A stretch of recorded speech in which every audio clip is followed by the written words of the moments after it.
तो final revision notes के इस वीडियो में आज हम डिस्कस करेंगे यूनिट नंबर 1 डिजिटल डॉक्यूमेंटेशन। ये चैप्टर आपको part be subject specific skills में पढ़ना है जो कि आईटी कोड 402 में आता है। ये चैप्टर आप लोगों के लिए बहुत ज़्यादा इंपॉर्टेंट है क्योंकि इस चैप्टर से आपके टोटल 10 मार्क्स के क्वेश्चंस आने वाले हैं। तो बिल्कुल टेंशन की बात नहीं है, यहाँ पर मैं आपको यह पूरा कंप्लीट चैप्टर एक सिंगल वीडियो में डिस्कस करूँगा जिससे कि आपका कंप्लीट रिविजन लास्ट मोमेंट में बहुत ही आसानी से हो सके। तो चलिए बिना टाइम वेस्ट करते हुए आज का इस वीडियो को स्टार्ट करते हैं और यहाँ पर कंप्लीट चैप्टर एक सिंगल वीडियो में बहुत ही आसान तरीके से सीखते हैं। यहाँ पे सबसे पहला सेशन आपको इस चैप्टर में दिया गया है create and apply styles in the document. सबसे पहले तो माइंड में क्वेश्चन आता है स्टाइल्स होता क्या है।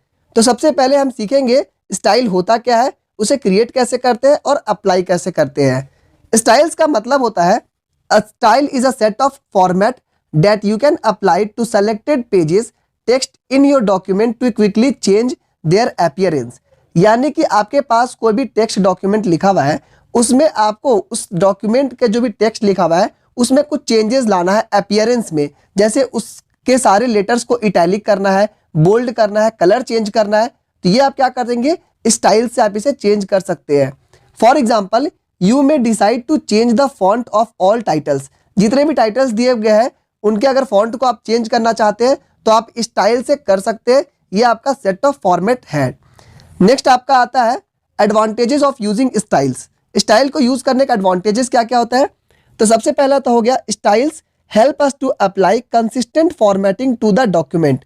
जैसे आपने क्या किया, आपके पास बहुत सारे पेजेस का एक डॉक्यूमेंट है, जैसे 40 से 50 पेज। अब हर पेज में जाकर के सारे टेक्स्ट में आप सारे के हेडिंग्स को चेंज तो कर लेंगे नहीं, तो क्या करेंगे आप एक स्टाइल सेट करेंगे जिससे कि जितने भी डॉक्यूमेंट में आपके हेडिंग्स है वो सारे एक पैटर्न में आ जाएंगे। तो ये क्या हो गया कंसिस्टेंट हो गया, सेम पैटर्न में आपके सारे चेंजेस हो गए। सेकेंड चीज है style make the major formatting changes simple. बहुत सारे फॉर्मेटिंग चेंजेस को आपको बहुत सिंपल करने के लिए आप स्टाइल को यूज कर सकते हैं। Using styles we can easily change the existing format. जो भी पहले से फॉर्मेट बना हुआ है, जो भी पहले से डिजाइन बना हुआ है, आप उसको स्टाइल्स की मदद से आप चेंजेस कर सकते हैं आसानी से। तो बेसिकली इसमें हम लोगों ने देखा कि स्टाइल क्या होता है, एक सेट ऑफ फॉर्मेट होता है जिससे कि हम अपने डॉक्यूमेंट के अपीयरेंस में चेंजेस ला सकते हैं बहुत ही आसानी से। नेक्स्ट यहाँ पे आपको पढ़ना है openoffice.org में किस किस तरह के स्टाइल्स को सपोर्ट किया गया है। तो सबसे पहले तो यहाँ पर पेज स्टाइल आते हैं। पेज स्टाइल का मतलब हो गया margins, headers, putters, borders and background. कोई भी पेज में आपके जो मार्जिन्स होते हैं, हेडर, फुटर होते हैं, इन सारी चीज़ों को प्री डिफाइंड अगर आप पहले से सेट कर लेते हैं कि मेरे पेजेस में इतना बॉर्डर होगा और फुटर कितना बड़ा होगा, तो ये सारी चीज़ें पेज स्टाइल में आ जाता है जो कि आप स्टाइल्स में यूज़ कर सकते हैं। नेक्स्ट है पैराग्राफ स्टाइल। पैराग्राफ स्टाइल में क्या आता है, ये पैराग्राफ के अपीयरेंस के बारे में बात करता है। जैसे कोई भी टेक्स्ट आप एक पैराग्राफ में लिखे तो उस पैराग्राफ का अलाइनमेंट कैसा रहेगा, वो कितना कितना दूर पे लिखा रहेगा, उसका लाइन का स्पेसिंग कितना रहेगा, बॉर्डर्स क्या रहेगा, ये सारी चीजें पैराग्राफ स्टाइल्स में आती है। कैरेक्टर स्टाइल्स में क्या होगा, जो भी आपके लेटर्स लिखे हुए पैराग्राफ के अंदर, उस लेटर्स का आपका कैसा टेक्सचर रहेगा, क्या वो लेटर्स का डिजाइन अलग रहेगा, फॉन्ट अलग रहेगा, बोल्ड अलग रहेगा, आप उसे अंडरलाइन कर सकते हैं, इटैलिक कर सकते हैं, ये आपका कैरेक्टर स्टाइल में आता है। नेक्स्ट आता है फ्रेम स्टाइल। ये आपका ग्राफिक्स में यूज करते हैं। जैसे कि आपका कोई इमेज है तो उस इमेज का बॉर्डर क्या होगा, बैकग्राउंड क्या होगा, ये फ्रेम स्टाइल्स में आता है। Next numbering styles. ये क्या होता है, जब आपका नंबरिंग करते हैं 1 2 3 4 या फिर बुलेट पॉइंट्स बनाते हैं तो इसका डिजाइनिंग क्या रहेगा, उसका कैरेक्टर्स क्या रहेगा, अलाइनमेंट क्या रहेगा, ये सारी चीजें इसमें आती है। सेल स्टाइल में क्या होता है कि जो भी आपका फॉन्ट लिखा हुआ रहता है एक पर्टिकुलर सेल में, उस सेल में आपका फॉन्ट कैसा लिखा रहेगा, क्या वो डेट के फॉर्मेट में रहेगा या करेंसी के फॉर्मेट में रहेगा, ये सारी चीजें सेल में आती है।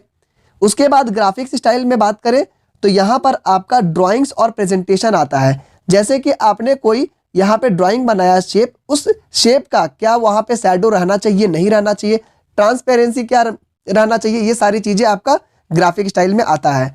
Next presentation style. ये आपका फॉन्ट, इंडेंट, स्पेसिंग, अलाइनमेंट और टैब्स, इन सारे चीज़ों को मिला करके एक साथ प्रेजेंटेशन स्टाइल्स कहते हैं। तो बेसिकली यहाँ पर स्टाइल्स क्या क्या तरह के हो सकते हैं आपने यहाँ पे देखा।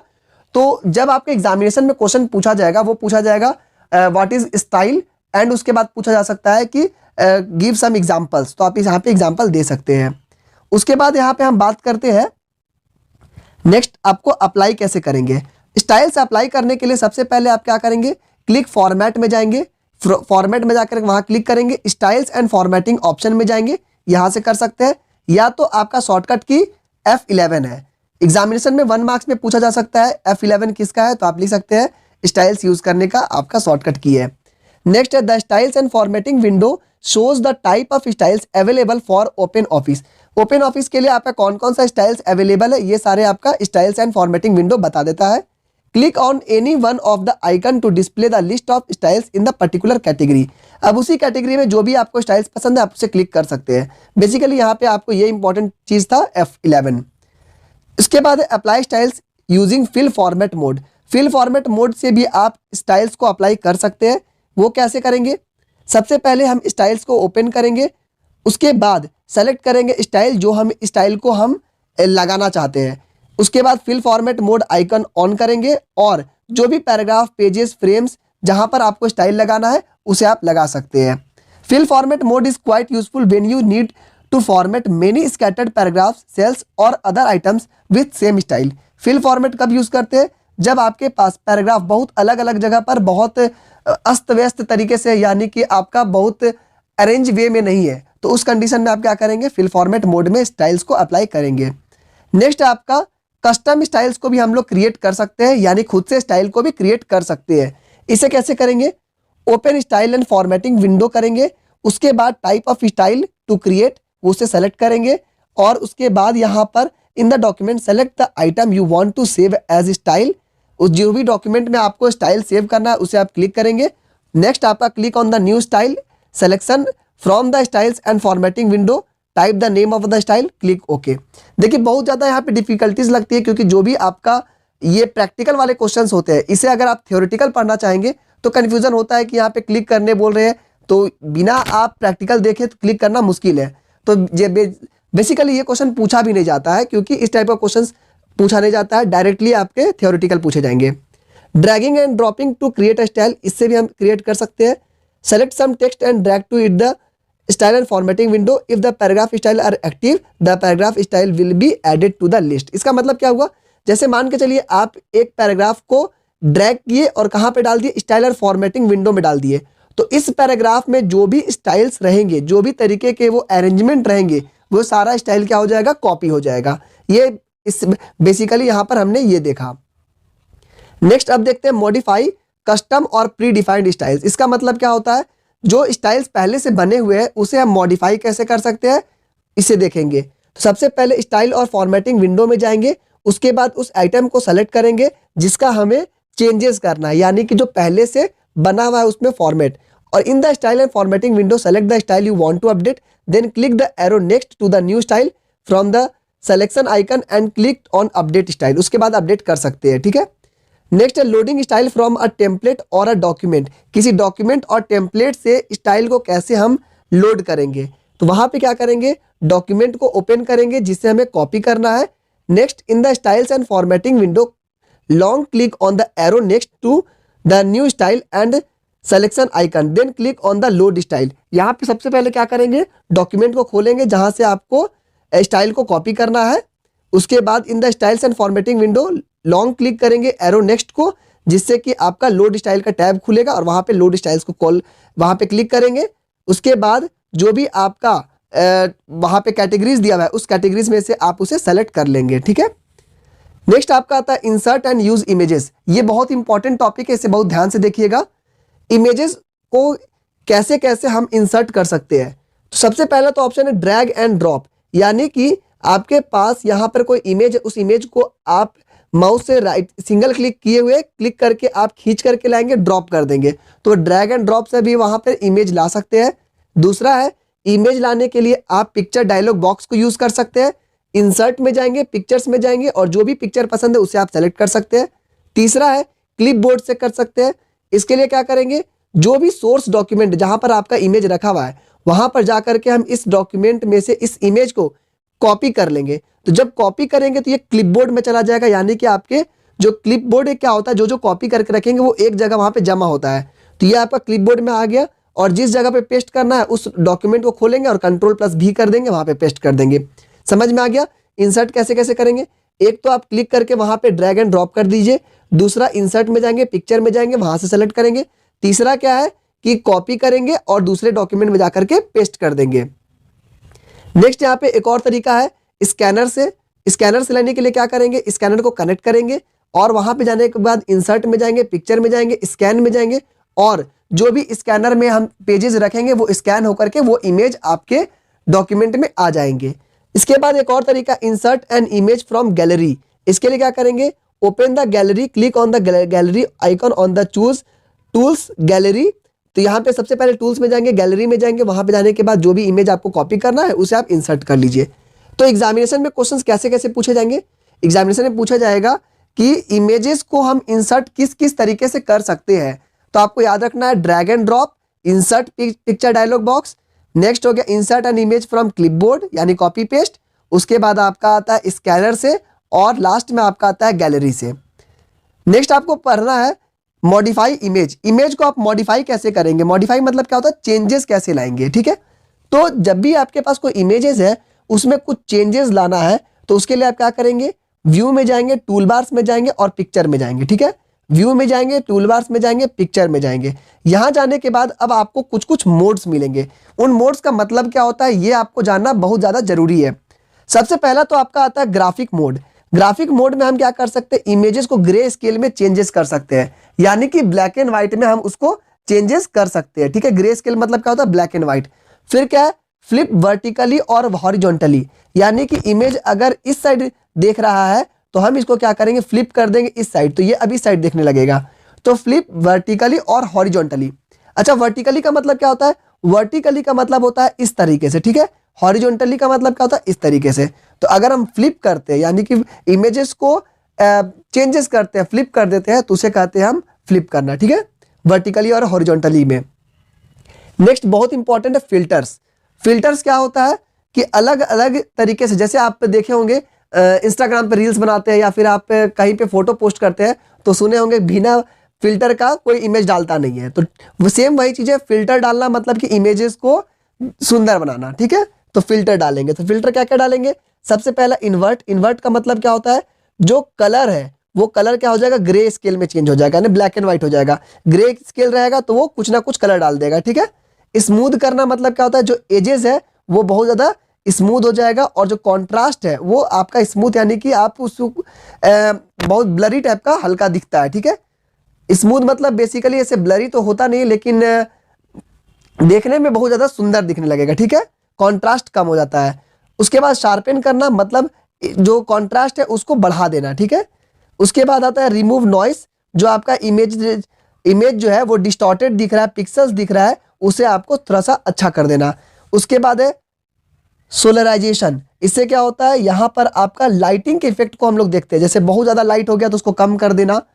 उसके बाद एजिंग इफेक्ट हो गया, पोस्चराइज हो गया, पॉप आर्ट हो गया, चारकोल इफेक्ट हो गया, रिलीफ हो गया, मोजाइक हो गया। इतना ही सब पूछता नहीं है, तो इसमें से कुछ कुछ आपको बस ध्यान रखना है कि ये आपको फिल्टर्स प्रेजेंट है। ठीक है, नेक्स्ट यहां पर अब बात करते हैं ट्रांसपेरेंसी। ट्रांसपेरेंसी का मतलब होता है कि वो जो इमेज आप टेक्स्ट में डाल रहे हैं वो इमेज कितना दिखेगा। जैसे हम मान के चलिए यहां पर एक इमेज डाले ये रेड कलर का। ठीक है, अब ये रेड कलर का इमेज का ट्रांसपेरेंसी को अगर हम कम कर देते हैं तो ये रेड बहुत कम दिखेगा, और ट्रांसपेरेंसी को बढ़ा देंगे तो ट्रांसपेरेंसी को बढ़ा देंगे तो ये रेड कम दिखने लगेगा, और ट्रांसपेरेंसी को घटा देंगे तो इसका मतलब क्या, रेड ज्यादा दिखेगा। ट्रांसपेरेंसी को बढ़ाने का मतलब क्या होता है, ट्रांसपेरेंट करना। ट्रांसपेरेंट मतलब आर पार देखना। तो अगर रेड का ट्रांसपेरेंसी को बढ़ा देंगे तो ये आर पार दिखेगा, यानी कि ये इसका जो रेड का इफेक्ट है वो कम दिखेगा। तो ये कहां पे यूज करते हैं, इसे हम वाटर मार्क में यूज करते हैं। देखेंगे कि कोई भी कॉपीराइट का लगा देता है वाटर मार्क, तो इसका ट्रांसपेरेंसी क्या करता है, कम कर देता है, यानी कि ये जो कॉपीराइट लिखा हुआ है वो कम दिखे और जो मेन टेक्स्ट है वो ज्यादा दिखे। क्रॉपिंग ऑफ इमेजेस क्या होता है, जो भी इमेज आप लिए, जैसे ये एक इमेज है तो इस इमेज को अगर आप काटना चाहेंगे तो जहां जहां से आप काट करके बनाना चाहेंगे उसे आप क्रॉप करेंगे। ठीक है, तो उसे क्रॉपिंग ऑफ इमेजेस कहते हैं। नेक्स्ट आपका है ग्रुपिंग ड्राइंग ऑब्जेक्ट्स। जैसे आपके पास बहुत सारा ऑब्जेक्ट्स ड्राइंग का है, आप क्या करते हैं कि जैसे ये चारों को आपको एक जगह पर यहां पर लाना है, तो एक एक करके ले जाएंगे तो ये इसका जो बीच का डिस्टेंस है वो तो चेंज हो जाएगा, क्योंकि आप तो परफेक्ट तो करेंगे नहीं, एक रोबोट तो है नहीं कि एकदम चारों एक जैसा जाएगा। तो आप क्या करते हैं, ये चारों जो इमेजेस है उसको सेलेक्ट करेंगे और यहाँ पे ग्रुप कर देंगे। ग्रुप कर देंगे तो जब लेके जाएंगे तो चारों एक साथ जाएगा, जैसे यहाँ पर है, ठीक है, कोई अपने जगह से हिलेगा नहीं। तो इसे कहेंगे ग्रुपिंग ऑफ ड्राइंग ऑब्जेक्ट्स। ये करेंगे कैसे, सबसे पहले तो शिफ्ट दबाएंगे और जितना आपको सेलेक्ट करना सारे को सेलेक्ट कर लेने हैं। जैसे आपको 4 सेलेक्ट करना, शिफ्ट दबा के चारों को सेलेक्ट कर लीजिए, फॉर्मेट में जाएंगे, ग्रुप में जाएंगे और वहां से ग्रुपिंग कर लेंगे, ठीक है, ये सिंपल था। नेक्स्ट है क्रिएट एंड यूज टेम्पलेट। बहुत इंपॉर्टेंट है, एग्जामिनेशन में सबसे पहला क्वेश्चन ही पूछा जाता है टेम्पलेट होता क्या है, ठीक है। टेम्पलेट का मतलब क्या होता है, ध्यान से देखिएगा। A template is a model that you use to create other documents. For example, you can create a template for business reports that has own company's logo on the first page. New documents created from this template will all have your company's logo on the first page. देखिए, template का basically मतलब होता है कि आपका set of format, ठीक है। जैसे आप क्या किए, एक सेट ऑफ फॉर्मेट बना लिए कि मेरा कंपनी का लोगो इस जगह पे होगा, डेट यहाँ पर होगा, नीचे में सिग्नेचर होगा और यहाँ पे आपका स्टैम्प होगा और इस जगह पर टेक्स्ट लिखा जाएगा। तो ये आप क्या किए, एक फॉर्मेट बना लिए। अब अगर आप इसी फॉर्मेट को टेम्पलेट में सेव कर लेते हैं तो ये क्या करेगा, ये स्ट्रक्चर को सेव कर लेगा और जब भी आप नया पेज को आप क्रिएट करेंगे तो ये इसी फॉर्मेट में वो पेज बनने लगेगा। बार बार आपको ये क्रिएट नहीं करना पड़ेगा, यहाँ पर लोगो, यहाँ पर सिग्नेचर, तो इस तरह के आपको बार बार काम नहीं करना पड़ेगा। एक बार टेम्पलेट बना लिए, वो सारे डॉक्यूमेंट्स में ऑटोमेटिकली कॉपी होते जाएगा। तो ये क्या होता है, a template is a model that you use to create other documents. एक मॉडल है जिससे कि हम अदर डॉक्यूमेंट बनाते हैं सेम डिजाइनिंग से, ठीक है। टेम्पलेट को हम लोग यूज कैसे करते हैं, फाइल में जाएंगे, न्यू में जाएंगे, टेम्पलेट्स में जाकर के वहां से क्रिएट कर लेंगे, ठीक है। अब आते हैं वर्किंग विद टेबल्स। टेबल्स का मतलब क्या होता है, कुछ इंपॉर्टेंट क्वेश्चंस पूछे जाएंगे, ज्यादा इसमें डीपली क्वेश्चंस नहीं पूछे जाएंगे। टेबल्स का मतलब क्या होता है, ये आपका हो गया कॉलम्स, ये हो गया रोज। ये रो और कॉलम से मिलकर के आपका एक टेबल बनता है। तो कॉलम क्या होता है, ये आपका होता है टॉप टू बॉटम। कॉलम का मतलब होता है टॉप टू बॉटम जो लाइंस खींचे जाएंगे वो कॉलम। रोज क्या होता है, ये आपका होता है लेफ्ट टू राइट, ठीक है, लेफ्ट राइट में जो भी खींचेंगे वो होता है रोज। और ये दोनों का इंटरसेक्शन में जो पार्ट्स बचा उसे कहेंगे सेल। समझ में आ गया। कॉलम्स का मतलब हो गया टॉप टू डाउन, रोज का मतलब हो गया लेफ्ट टू राइट और सेल्स का मतलब हो गया इंटरसेक्ट करता है जो पार्ट, उसे कहेंगे सेल्स। नेक्स्ट है create and customize table of contents. Table of contents के नाम आप कभी सुने होंगे, जैसे आप एनसीईआरटी का बुक खोलते हैं तो वहां पर आप देखे होंगे कंटेंट्स नाम से एक आपका लिखा हुआ रहता है पेज। कंटेंट्स का पेज का मतलब क्या होता है कि यहाँ पर इस बुक में कौन कौन से चैप्टर्स दिए हुए हैं उसका एक लिस्ट बना हुआ है, तो उसे कहेंगे कंटेंट्स। तो उसका एक फॉर्मेट है, आप बनाते कैसे, टेबल ऑफ कंटेंट्स, ठीक है। टेबल ऑफ कंटेंट्स बनाने के लिए सबसे पहले तो हमें करना क्या होगा, इंसर्ट में जाएंगे, इंडेक्स एंड टेबल्स में जाएंगे और वहां जाकर के टेबल ऑफ कंटेंट्स को क्रिएट कर सकते हैं। टेबल ऑफ कंटेंट्स समझ में आ गया क्या होता है और क्रिएट कैसे करते हैं। इंसर्ट में जाएंगे, इंडेक्स में जाएंगे और वहां पर टेबल एंड कंटेंट्स को क्रिएट कर लेंगे, ठीक है। यहां पर क्या होता है, प्रोटेक्टिंग अगेंस्ट मैनुअल चेंजेस। अब जैसे कि टेबल ऑफ कंटेंट्स है, यहां पर आप क्या किए हैं कि ऑटोमेटिकली बनाए हैं। जैसे कि आपके पास 200 पेजेस का एक डॉक्यूमेंट है जिसमें आपके 10 चैप्टर्स है, ठीक है। तो आप टेबल ऑफ कंटेंट्स को यूज करके वहां पर टेबल ऑफ कंटेंट्स बना दिए। तो हो सकता है कि बाय मिस्टेक आपका टेबल ऑफ कंटेंट्स में से कोई गया और जो पेज नंबर लिखा हुआ है चैप्टर नंबर 1 आपका पेज नंबर 10 से लेकर 20 तक है, तो आप में से कोई इसे 10 से 11 कर दिया बाय मिस्टेक मैनुअली, तो आप वहां पर प्रोटेक्ट कर सकते हैं। जब आप इसे प्रोटेक्ट कर देंगे तो मैनुअली चेंज नहीं कर सकते हैं, वहां पर जो चैप्टर जिस तरीके से अरेंज किया गया है उसी के अकॉर्डिंग आपका यहाँ पे दिखेगा, ठीक है। यहाँ पे मैनुअली आप इसे चेंज नहीं कर सकते हैं टेबल ऑफ कंटेंट को, ये आप प्रोटेक्शन लगा सकते हैं, लगा भी सकते हैं, नहीं भी लगा सकते, ये आपके पास ऑप्शन है। नेक्स्ट है changing the number of levels. अब देखिए एक इंपॉर्टेंट क्वेश्चन ये है आपका, ध्यान दीजिएगा। जब भी आप टेबल ऑफ कंटेंट्स बनाते हैं तो आपका क्या होता है, हेडिंग दिया हुआ रहता है, उसके बाद उसके नीचे लेवल्स दिए रहते हैं, 1 2 3 4 ऐसे करके लेवल्स दिए रहेंगे। तो आप क्या कर सकते हैं, इस लेवल को आप चेंज भी कर सकते हैं। जैसे चैप्टर नंबर 1 है, उसके अंदर भी अगर आपको सब चैप्टर्स चाहिए तो वो भी आप लेवल बना सकते हैं। 2 के बाद इसका भी सब चैप्टर्स बना सकते हैं। तो ये सारी चीज़ें कर सकते हैं। बाय डिफॉल्ट राइटर में आपको 10 लेवल्स मिलते हैं, ठीक है। जैसे जब भी आप टेबल ऑफ कंटेंट क्रिएट करेंगे तो आपको 1 से लेकर के 10 तक का आपको लेवल्स मिलेंगे बाय डिफॉल्ट। अभी का जो क्वेश्चंस पूछा गया था सीबीएसई का ऑफिशियल सैंपल पेपर में, उसमें डायरेक्टली यही क्वेश्चन पूछा गया था कि बाय डिफॉल्ट राइटर में कितने सारे लेवल्स आपको मिलते हैं। तो इंपॉर्टेंट क्वेश्चन है, 10 लेवल्स आपको मिलते हैं बाय डिफॉल्ट, ठीक है। नेक्स्ट है using the entries tab. Entries tab को आप यूज करना सीखेंगे। इस टैब से हम क्या करते हैं, to format the entries in the table of content for each outline level you can add and delete elements such as chapter numbers. जैसे टेबल ऑफ कंटेंट्स में हम क्या बताएं कि बहुत सारे चैप्टर्स का डिटेल्स दिया गया है। आप क्या कर सकते हैं, इस डिटेल्स में से चेंजेस कर सकते हैं इन सारी चीज़ों को, ठीक है। उसे कहेंगे एंट्रीज टैब, ठीक है। नेक्स्ट आपका ये आपका using the style tab. Using the style tab to apply paragraph style to the table of contents. अब यहाँ पे टेबल ऑफ कंटेंट में भी आप स्टाइल टैब को यूज कर सकते हैं, जो आपको चैप्टर नंबर 1 में पढ़ाए थे, मतलब यूनिट में। तो वहां पर जो आपको बताए थे स्टाइल्स का मतलब क्या होता है, सेट ऑफ फॉर्मेट। अब उस फॉर्मेट को आप यहाँ पर भी यूज कर सकते हैं टेबल ऑफ कंटेंट में, जिससे कि आप टेबल ऑफ कंटेंट का डिजाइन चेंज कर सकते हैं। यूजिंग द बैकग्राउंड टैब, यहाँ पर बैकग्राउंड टैब को यूज करके आप टेबल ऑफ कंटेंट के पीछे में क्या इमेज रहेगा, क्या कलर रहेगा, उस सारी चीजों को आप चेंज कर सकते हैं। नेक्स्ट बहुत इंपॉर्टेंट चैप्टर है आपका implement mail merge. Very very important, इसमें से आपका 4 मार्क्स के क्वेश्चन कंफर्म आने वाले हैं। बहुत ध्यान से देखिएगा, इंपॉर्टेंट क्वेश्चन है। मेल मर्ज होता क्या है, देखिए सबसे पहले तो ध्यान से समझिएगा मेल मर्ज होता क्या है।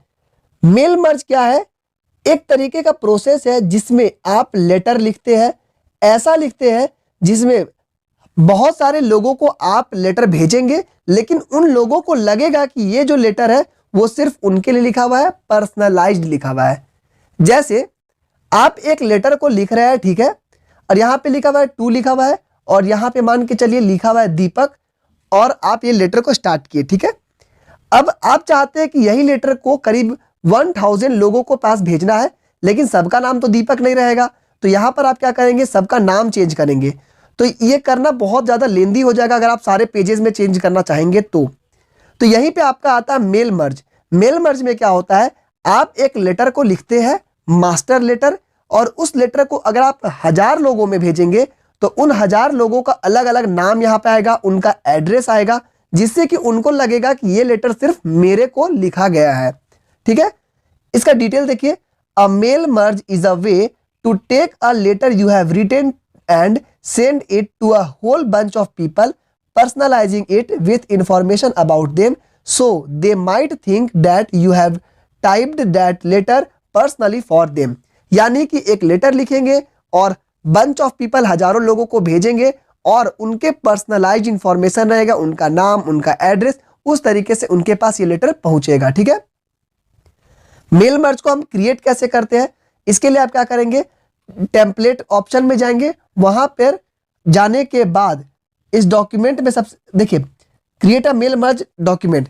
सबसे पहले तो हमको लेटर बनाना होगा, ठीक है। ध्यान दीजिए, मेल मर्ज के लिए आपके पास 2 पार्ट हुआ। सबसे पहले तो आपको डेटा बनाना होगा कि क्या लिखना है, और दूसरा पार्ट क्या हो गया कि जिसको जिसको भेजना है उसका लिस्ट रहना चाहिए। जैसे आपको 1000 लोगों को ये डॉक्यूमेंट भेजना है तो उनका लिस्ट और एड्रेस होना चाहिए, और दूसरा आपके पास जो लेटर है, ये 2 पार्ट।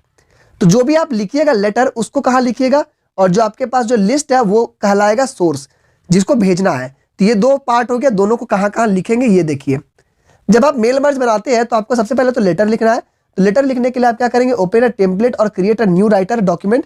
कोई नया डॉक्यूमेंट में जाइए जहां पर आपको लेटर लिखना है, ठीक है। से अब डॉक्यूमेंट में लेटर लिख करके उस डॉक्यूमेंट को आपको सेव करना है, या तो .odt या तो .ods में, ठीक है। अगर आप इसका एक्सटेंशन गलत लिखेंगे तो सेव नहीं होगा। तो राइटर का जो एक्सटेंशन होता है वो होता है .ods, तो या तो आप .odt या तो आप .ods में सेव कर लीजिए, ठीक है। Write out the text that will be going to everyone and plan where you want to fields. अब देखिए आपने क्या किया, एक तो खोले राइटर को, और वहां पर जाने के बाद लेटर को लिखे, और जिस जिस जगह पर आपको वहां यूज करना है सोर्स का, जैसे किसका नाम, किसी का एड्रेस, उसको प्लान कर लिए, और सारे चीज को लिखने के बाद .odt या .ods के एक्सटेंशन में सेव कर लिए, ठीक है। ये तो आपका काम हो गया लेटर पार्ट। दूसरा पार्ट हुआ सोर्स पार्ट, उसे कहाँ रखेंगे, चूज फाइल में जाएंगे, न्यू में जाएंगे, डेटाबेस में जाएंगे और यहां पर आपका एक स्प्रेडशीट डेटा खुलेगा जहां पर आपको जो भी लिखना होगा वो सारी चीजों को डॉक्यूमेंट में बना बना करके लिख देंगे। ठीक है, तो दो पार्ट हो गया, एक तो लेटर पार्ट, दूसरा सोर्स पार्ट। नेक्स्ट आपका आता है editing a saved file of mailing labels. अब देखिए मेलिंग लेबल्स जो है उसके सेव फाइल को एडिट करना है। इसके लिए क्या करेंगे, to edit a saved file of mailing label open the saved label file in the normal way, you will be prompted to update all links, choose no for the following reason. देखिए एक question तो पूछा जाएगा कि जब भी आपसे edit करने के लिए बोला जाता है मेलिंग लेबल में, तो वहां पर आपको ऑप्शन मिलता है कि क्या आप सारे लिंक को चेंज करना चाहते हैं, तो आपको ऑप्शन चुनना चाहिए नो, क्योंकि जब भी अगर आप यस चुनेंगे तो ये जो मास्टर लेबल है, ठीक है, जो पहले जो आपका मास्टर लेबल है उसके अंदर बहुत सारा लेबल है, वो सारा चीज चेंज हो जाएगा। उसके बाद फिर आपका ये डॉक्यूमेंट वर्क नहीं करेगा, जो मेल मर्ज का जो मेन फंक्शन है वो वर्क नहीं करेगा। इस वजह से हम लोग यहाँ पे नो चुनते हैं और यहाँ पे इंडिविजुअली सारे रिकॉर्ड को चेंजेस करते हैं। ठीक है, बात समझिएगा। एडिटिंग जो भी करेंगे हम लोग, तो जब भी एडिटिंग करने जाएंगे तो आप पूछेगा कि क्या सारे लिंक को चेंज करना है, तो हम लिखेंगे नो, क्योंकि अगर हम उसे नो नहीं करते हैं तो जितना भी लिंक्स है सारा लिंक चेंज हो जाएगा, जिसके वजह से हमारा जो डॉक्यूमेंट है वो काम नहीं करेगा, मेल मर्ज काम नहीं करेगा। तो यहाँ पे हम लोग नो चुनेंगे, तो इसके बदला हम लोग इंडिविजुअली जा करके चेंज करना चाहिए। ठीक है, next very very important question, what are the advantages of mail merge. Mail merge का एडवांटेजेस क्या क्या होता है। सबसे पहला तो many people can be selected at once, so we can send them the letter easily. बहुत सारे लोगों को सेम लेटर हम भेज सकते हैं इजीली। सेकेंड हो गया by using mail merge we don't have to type each recipients name separately in each letter. सारे लेटर में अलग अलग तरीके से उनका नाम और एड्रेस लिखने का हमको जरूरत नहीं पड़ता है। एक बार डेटाबेस तैयार कर लिए उसे बार बार यूज कर सकते हैं। तीसरा है we need not to proof read only the main document. अब देखिए अगर आप 1000 लेटर लिखिएगा तो सारे लेटर को आपको चेक करना पड़ेगा क्या वो लेटर सही है गलत है, तो उसमें बहुत मेहनत है। तो यहाँ पर आपको सिर्फ एक बार मेन डॉक्यूमेंट को प्रूफ रीड करना होगा, यानी चेक करना होगा, और सारे डॉक्यूमेंट तो बाय द वे कॉपी हो रहे हैं, तो आपको टेंशन लेने की बात ही नहीं है। नेक्स्ट है it is economical and saves a lot of time. ये आपको बहुत सारा टाइम बचाता है। तो यहाँ पे आपने देखा मेल मर्ज होता क्या है। मेल मर्ज का मतलब होता है कि एक ही लेटर को आपको बहुत लोगों को भेजना है, लेकिन पर्सनलाइज्ड वे में, उन्हीं का नाम उन्हीं का एड्रेस दे करके। ठीक है, दूसरा देखे मेल मर्ज का फायदा क्या क्या होता है। बहुत सारे लोगों के पास सेम लेटर जाएगा। दूसरा है मेल मर्ज में हम लोगों को अलग अलग नाम और एड्रेस बार बार टाइप करना नहीं पड़ेगा, एक बार हम डेटाबेस तैयार कर लेंगे। तीसरा है हमें चेक करना होगा तो एक ही बार मेन डॉक्यूमेंट को चेक करेंगे, बार बार चेक करने की जरूरत नहीं पड़ेगी। उसके बाद ये आपका टाइम बचाता है। तो दोस्तों यहाँ पर आपका ये चैप्टर पूरी तरह से कंप्लीट हो गया है। जो जो इंपॉर्टेंट पार्ट्स थे मैंने आपको सारे बता दिए। मेल मर्ज से एक क्वेश्चन 100% आएगा, उसके बाद आपका स्टाइल से एक क्वेश्चन आएगा, टेम्पलेट से एक क्वेश्चन आएगा। ये 3 पार्ट से आपके क्वेश्चन आएंगे और ये तीनों पार्ट को अगर आप अच्छे से समझ गए तो आपका अच्छा से अच्छा स्कोर कर सकते हैं। आज के इस वीडियो में दोस्तों इतना ही। आपको इसका नोट्स वगैरह कुछ भी चाहिए तो आप crackmycbse.com पे जाइए। हमारा मोटो है learn simple learn easy, easiest और सिंपलेस्ट वे में कोशिश करते हैं जितना हो सके समझा सके। Thank you and have a nice day. Comment में जरूर बताइए दोस्तों कि नेक्स्ट वीडियो आपको किस टॉपिक पे चाहिए। बहुत जल्द से जल्द आपको वीडियो लाने की कोशिश करेंगे।